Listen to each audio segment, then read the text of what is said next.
जमियतुलमा जिले विकाराबाद की जानिब से हर साल मौसम गर्मा में शहर तांडूर के भीड़ भाड़ वाले इलाकों में मुफ्त साफ शफाफ फिल्टर शुदा ठंडा पानी पिलाने का नज़्म किया जाता है। इस साल भी 3 मुकामात कदीम तरकारी बाजार, विनायक चौक और स्टेशन रोड नस्त डीएसपी ऑफिस पर आबदार खानों का इंतजाम किया गया है। इस मौके पर खिताब करते हुए डीएसपी तांडूर शेखर गौड़ ने कहा कि खिदमत खल्क के हर शोबे में जमियतुलमा जिले विकाराबाद हमेशा तैयार रहती है और बिला इम्तियाज मजहब व मिल्लत अपनी खिदमत अंजाम देती है, चाहे वो मेडिकल का शुबा हो या गुरबा की इमदाद, चाहे हुनरमंद बच्चों की हिम्मत अफजाई और रहनुमाई का मामला हो या तालीम का मैदान। गर्जे के हर मौके पर जमियतुलमा जिले विकाराबाद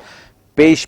रहती है और अपने काम को बहुत खूबी अंजाम देती है, जो नहायत काबिल सताइश खिदमत है। इस मौके पर मौलाना मोहम्मद अब्दुल्ला अजहर कासमी सदर जमियतुलमा जिला विकाराबाद ने कहा कि भूखों को खाना खिलाना, प्यासों को पानी पिलाना और नंगों को कपड़ा पहनाना इस्लाम के अजीम तरीन अमाल में है, इसलिए जमियतुलमा इस किस्म के कामों में बढ़ चढ़ कर हिस्सा लेती है, इसलिए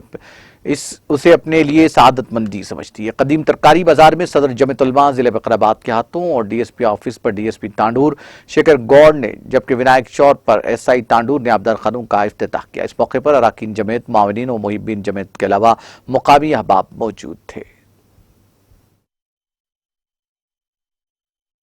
తాండూరు పట్టణంలో జమాయత్ ఉలామా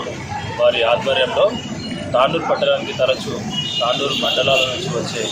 ప్రజలను దృష్టిలో పెట్టుకొని రాబో వేసవి కాలాన్ని దృష్టిలో ఉంచుకొని వీరి ఆధ్వర్యంలో సేవా దృక్పథంతో వాళ్ళు ఇక్కడికి వచ్చే ప్రజలకు మంచినీరు అవసరమవుతుందని ఈ